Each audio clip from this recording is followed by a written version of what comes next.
Oi gente, tudo bem? Eu sou a Daniele e no vídeo de hoje eu vou falar coisas que a escola, o professor, a coordenação da escola não deve falar para uma mãe que tem alguma suspeita sobre o filho dela. Quando a mãe chega numa escola, na sua escola, com alguma queixa a respeito do próprio filho, o que a gente não deve falar para essa mãe? Como vocês sabem, como quem conhece o canal, quem conhece a minha história sabe que eu vivo os dois lados da moeda, né? E um tempo atrás aí, alguns dias atrás, eu fiz um post falando a respeito da resistência que às vezes a família tem em aceitar quando a escola sinaliza que a criança tem algum comportamento atípico ou apresenta algum atraso em relação aos pares, né? E pedindo para que os pais, nesse post eu coloco pedindo para as famílias que prestem atenção a esses sinais, que valorizem o olhar do professor, principalmente do professor que é quem está na linha de frente com as crianças, né? Que acreditem no olhar da escola e no olhar do professor. Eu tinha feito uma prévia de um vídeo sobre autismo na escola e muitos professores comentaram a mesma coisa, né, em relação a essa resistência que a família tem às vezes em aceitar quando o professor sinaliza que tem alguma coisa diferente com a criança. Mas hoje eu quero falar o contrário, porque também acontece o contrário, e comigo aconteceu o contrário. Por que às vezes acontece o contrário? Muitas vezes as crianças com algum transtorno, alguma dificuldade, eles têm um comportamento diferente em casa e na escola. Isso acontece bastante. E no meu caso aconteceu exatamente isso. Sempre aconteceu isso. A Ana na escola ela é uma criança e em casa ela é outra criança completamente diferente. Então, se eu fosse esperar a escola, os professores perceberem qualquer coisa nela, ela não teria um diagnóstico até hoje, porque os sinais que ela dá na escola são muito sutis. Só a gente treinando, fazendo aquele treinamento do olhar, que eu estou fazendo os vídeos, que eu quero que vocês assistam para a gente treinar esse olhar, né? Que a gente consegue identificar esses sinais mais sutis. Eu vou deixar os links aqui embaixo e vocês assistam esses vídeos para a gente treinar esse olhar, que aí a gente consegue ver também esses sinais mais sutis. Mas enfim, então ela nunca teve aquele comportamento gritante, embora ela tenha TDAH diagnosticado, além do TEA, ela nunca foi uma criança hiperativa na escola. Então ela sempre teve déficit de atenção. Em casa ela sempre foi muito hiperativa, mas na escola não. Ela sempre foi muito adequada, né? Muito adaptada, sempre tentando entrar dentro do padrão das outras crianças. Isso é até um sofrimento para ela, né? A gente fala muito sobre isso nas terapias. E então eu vejo casos, uma mãe me procurou semana passada e falou: Dani, fala um pouco sobre isso, né? Porque acontece às vezes o contrário também, de as mães falarem com a escola, falar: olha, eu percebo isso, a criança em casa é assim, é assado, só que a escola acaba às vezes até desvalidando aquela fala da família, né? Aqui na escola não é assim. Outra coisa que a gente não deve falar para os pais, e a gente não deve falar isso sobre criança nenhuma, em hipótese nenhuma, e é uma coisa que eu escuto muito da boca de profissionais da educação.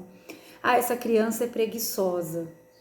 Não tem criança preguiçosa. Na minha opinião, não existe criança preguiçosa, principalmente quando a gente fala em crianças pequenas. O natural da criança é ser curioso, é querer aprender, ter imaginação, gostar de interagir, gostar de se socializar. Esse é o natural de uma criança. Se a criança não é assim, está acontecendo alguma coisa com essa criança que a gente precisa investigar. Pode ser biológico, pode ser neurológico, pode ser comportamental, pode ser emocional, pode ser alguma coisa que está acontecendo dentro da casa, da família. Mas a gente precisa investigar, porque tudo isso mexe com a criança e muitas vezes atrapalha o processo de aprendizagem, né? Não necessariamente a criança tem um transtorno, mas ela pode ter vários fatores que podem estar atrapalhando o processo dela cognitivo, o processo dela de aprendizagem, até mesmo de interação social, e a gente está atribuindo isso a uma coisa que nem tem comprovação, que é a preguiça, né? É preguiça, virou uma falácia, né? Então, assim, Eu acho muito ruim quando eu escuto essa frase, eu não gosto mesmo, e não vou dizer assim que lá no passado eu nunca falei, mas eu acho que depois que a gente começa a estudar, que a gente começa a ter mais conhecimento, tem coisas que a gente precisa tirar, excluir mesmo do nosso dia a dia, porque isso só atrapalha e não ajuda em nada, né? A gente precisa ver o que essas crianças precisam para serem ajudadas e acolhidas, sem rotular, né? Então, o que eu quero dizer para vocês? Quando uma mãe chegar na escola com uma suspeita, falar, olha, meu filho em casa ele é muito hiperativo, ele quebra tudo, ele bate. A gente não vai dizer assim, olha, eu acho que a senhora está enganada, porque aqui na escola ele não faz nada disso. Não, vamos ouvir essa mãe, vamos ouvir esse pai, essa família, vamos tentar acolher, vamos tentar perceber por que será que na casa é assim e na escola ele tem um comportamento diferente. Que pode acontecer. Nesse ano que passou agora de 2020, nós tivemos um aluno, que a irmã dele já tinha sido minha aluna, e a mãe, em processo de investigação e tal, nos pediu um relatório. Realmente eu não tive tempo hábil com essa criança para perceber nada fora do padrão de normalidade de uma criança da idade dele. Mas algumas coisas, como eu já tenho um olhar um pouco mais apurado para essas coisas, algumas coisas eu consegui observar, né? Uma criança que tem uma fala um pouco mais adulta, uma criança que já não gostava tanto de socializar, mas são detalhes muito pequenos, né? E aí eu conversei com a minha coordenadora e ela, como uma pessoa também bastante consciente, né? Ela falou, Dani, realmente você tem razão, porque a gente fica numa situação que você tem medo de falar alguma coisa que atrapalhe esse processo dessa família, que é uma família que está num processo de investigação desde que a criança está na creche. Então é muita responsabilidade eu fazer um relatório e dizer que essa criança não apresenta nada na escola, que a criança não tem comportamento atípico nenhum. Eu não vi, né? Pode ser o tempo foi pouco, né? Mas pode ser que eu fique com essa criança o ano inteiro e não perceba tantas coisas, porque ele pode camuflar esse comportamento. Então a gente tem que ter essa responsabilidade de não desvalidar a fala dos pais, de tentar ajudar de alguma forma. Se a família está falando, vamos tentar ir a fundo, vamos tentar observar essa criança mais a fundo, porque qualquer detalhe pode ser importante e pode fazer a diferença nessa busca pelo diagnóstico que essa mãe, esse pai, essa família já vem galgando aí durante todo esse tempo. Então vamos pensar nisso também, né? A família faz a parte dela e nós, como escola, fazemos a nossa parte também.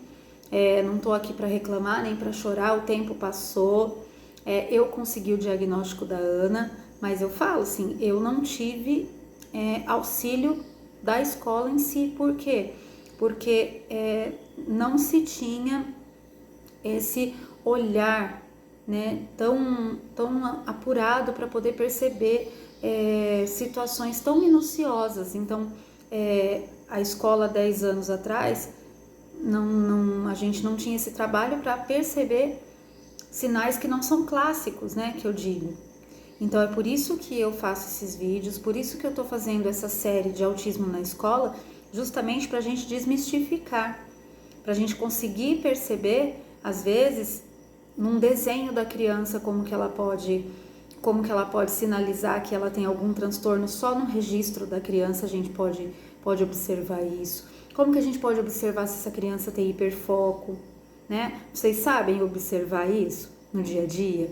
Né? Como o brincar da criança, como a forma que a criança brinca pode dizer pra gente se ela tem alguma resposta ou não.